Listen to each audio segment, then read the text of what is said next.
heard of Sausage? the UFC fighter. The sausage? Sausage. Welcome back to the Siri Yanks channel. I appreciate everybody coming back to our channel, and I hope everyone had a great New Year's and a happy holidays and Christmas and whatever you celebrate. I hope you all had a wonderful time. Now, as the video says, we're going to be predicting AFCON 2023, which is in 2024. Don't worry about it making sense. Just know AFCON is back, and it's my favorite competition other than the World Cup to actually watch and predict because it is absolute madness. You've got referees stopping games before the games actually end.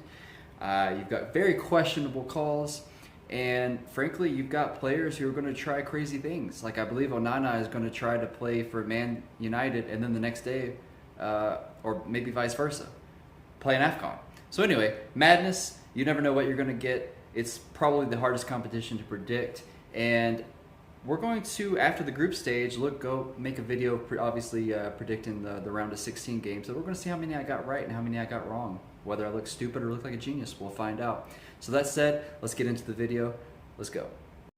So going into Group A, which is a relatively competitive group, finishing number 4, last place, not making it to the round of 16, I've got Guinea-Bissau.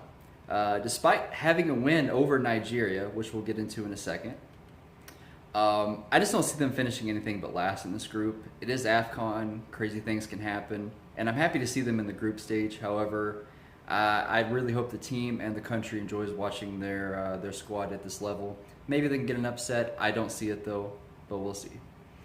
At number 3, possibly pushing for a round of 16 spot. I don't know. We got Equatorial Guinea. They've got a few La Liga players. They got a nice goalkeeper, but I feel like the main issue is their ability to score.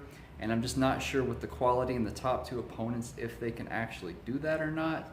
But depending, it may actually come down to goal differential, who moves on. I'm not sure, but goals are going to be very valuable in this competition. And I'm not sure they can pick it up to move on to the round of 16. But we'll see, I guess. I don't know. Good luck to them. I don't see it happening. At number 2, I've got the host nation. And I know you see the jersey and blah, blah, blah. I'll get into that in a second. But I've got Ivory Coast. They got tons of talent. I just don't think they quite have the talent that Nigeria has, which is why I have them finishing second. But they got the Pepe Bamba duo. I hear they want to get it back and heat it up. If they do get heated up, maybe we'll see some serious threats, especially in the round of 16. But I've got them finishing second, just barely.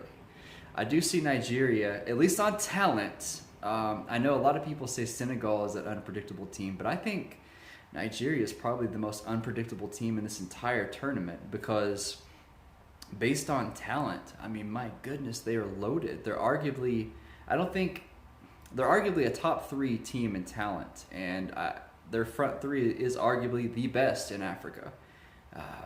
But I mean, they're just, it's just mind-numbing sometimes, like how their brain farts go. They don't score against small nations. They don't show up when they should. I don't know if it comes down to they just can't play together. I don't know if it comes down to the tactics, the coach. I'm not really sure. But I do think the goalkeeper is a very, very, very big question mark in this team. And if the back line holds up, I think they're going to make a serious run, but that's for another video. All right, so moving on to Group B. And listen, this is such a beautiful tournament that I hate picking teams to finish 4th, but someone's got to finish 4th. And in this case, I've got Mozambique. I don't see them finishing anything but 4th in this group, and I'm sorry to say that because it is such a beautiful country that has beautiful fans, and I hope you guys enjoy it.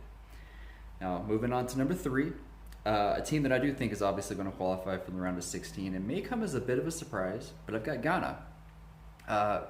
Gone are the days, the late 2000s, the early 2010s, when Ghana was pretty much a powerhouse of a team, making the World Cup and smacking the U.S. all the time. So, but yet somehow, there's 3 things that are for sure in life: death, taxes, and an IU starting for Ghana. If you get the joke, you get the joke. Now that said, shout out to Albert Adoma, who plays for my favorite club, Queens Park Rangers. I know he's not in the squad, but good luck to your team. Now, number 2, I've got Cape Verde. And I know this is crazy. They've got an aging core, but I think that it may actually catapult them to make it a memorable one for the group of players that are about to be cycled out. They haven't lost a ton of games in the past few years at all. Look at their schedule; they've pretty much stayed very consistent. We'll see. They even got a draw against Morocco, so I think they're going to fly a little under the radar. They're not completely my dark horse, but I think they're going to fly a little under the radar. And at number 1 in this group, hey, look, Egypt, Mo Salah. What else are you going to say? Group C, which I think is going to have some drama for that 3rd spot. But in 4th, I've got the Gambia. In terms of talent, I just think they're the 4th best in this group. Their game against the number 3 team, I think, is going to be a very high-pressure game and could determine which of these teams actually move on to the round of 16 if one of these 2 teams move on to the round of 16. And that said, at number 3, I've got Guinea. They're an interesting squad. I think they've got the best crest in the tournament. I'll try to show it on the screen right now. If not, at least Google it. They got a nice group of players scattered out across Europe's top leagues, but I think they're just going to be a victim and falling into a group with just top two clear teams. Okay, I just think they fall a little bit of victim. If they were in one of the other groups, they may be challenging for a top 2 spot, but not in this group. And number 2, I've got Cameroon. Not that I trust Cameroon, but I've got Cameroon. I believe AFCON's Golden Boot winner last go around, Abu Bakar.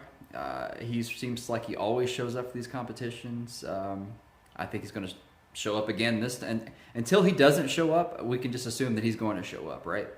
I think they should inch by into the 2nd place position. I don't think it's going to be that much of an issue for them to finish in the top 2, but also number 1. It's going to be Senegal. In terms of talent, I think they're arguably the best in Africa. I don't think this is going to be too competitive of a group. I think Senegal is obviously going to be ahead above the rest.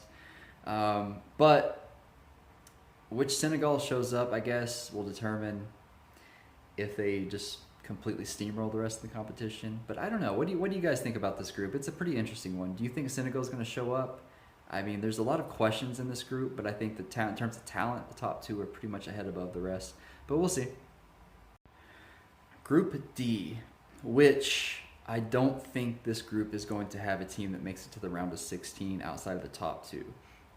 At 4th place, I've got Angola, and it's more so the fact that 5 of the last 6 games they have failed to score, and that's really all I have to say about that. Mauritania, I've got finishing 3rd, but I think it's pretty much a coin flip between them and Angola.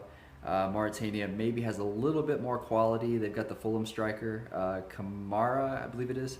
But Angola not scoring kind of worries me a little bit. So I've got to go with Mauritania to finish 3rd. And number 2, I actually have my dark horse of the entire competition. And it would not surprise me if they did not finish in the top 4 when it all is said and done in the actual tournament. It's a nice mix of veterans and I think some younger players that are willing to get up there. They're sprinkled across Europe's top leagues, even a few Premier League names. I think they benefit from being in a weaker group as well. So they potentially, I think they're going to automatically go on to the round of 16. And hey, all it takes is one upset to move on. And at number 1, I've got Algeria. How can you go with anybody else? I don't see a scenario where Algeria doesn't come out of the group, or at least number 1 in this group. So moving on. So now we finish it up with Group E, which honestly is my favorite group in this entire competition. At number 4, I've got Namibia. And I have to pick, again, in every group I have to pick someone 4th.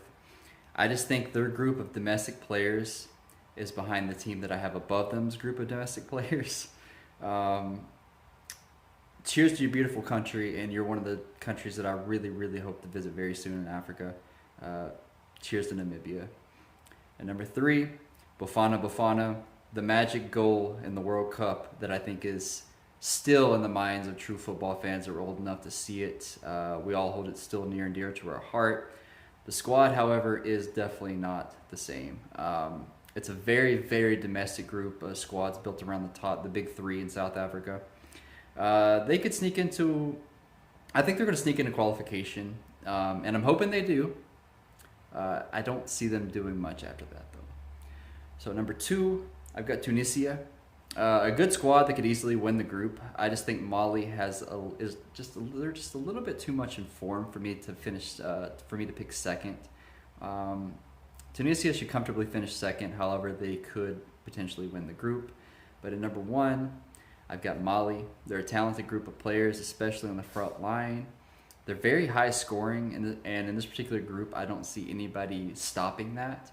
I know I saw someone say Mali couldn't score, but look at their last 5 games. They've scored something like 16 goals or something ridiculous like that. So I've got Mali not stopping anytime soon with their goal scoring and winning this group. So there we go. If you made it this far, I appreciate you for sticking to the end. Please, please, please let me know what you disagreed with, what you liked. Who's your dark horse? I'd really like to know. What team are you going to pick that you think is going to make some noise that nobody else is picking? So that said, please like, please subscribe, and we'll see you on the other side.